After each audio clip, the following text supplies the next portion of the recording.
Il commissario straordinario per l'alluvione non intende lasciare nulla di intentato per distribuire le risorse assegnate nel minor tempo possibile.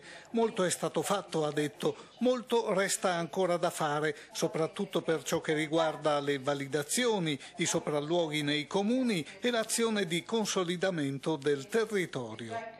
Le risorse ci sono, chi ha già in mano tutti le pezzi d'appoggio, i resoconti delle spese fatte, se è già stato fatto la validazione da parte di tecnici del Comune, possono già riscuotere immediatamente. Qualche giorno fa l'incontro con i sindaci dei comuni più colpiti e con i rappresentanti delle province che hanno riportato i danni maggiori. Il commissario intende lanciare a tutti un messaggio chiaro. Tranquillizzare la gente che si sta lavorando per la messa in sicurezza del territorio. La situazione di tensione che le persone possono avvertire, soprattutto in concomitanza con l'anniversario dell'alluvione, questo è il nostro primario obiettivo.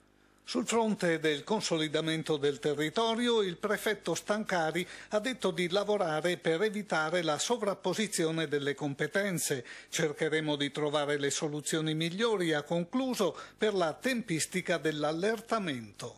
Sicuramente tutte le azioni che sono state messe in campo, il consolidamento degli argini, il ripristino di alcune strutture proprio idrografiche ci lasciano ben sperare che la situazione sia sotto controllo e che possiamo guardare con maggiore fiducia al futuro.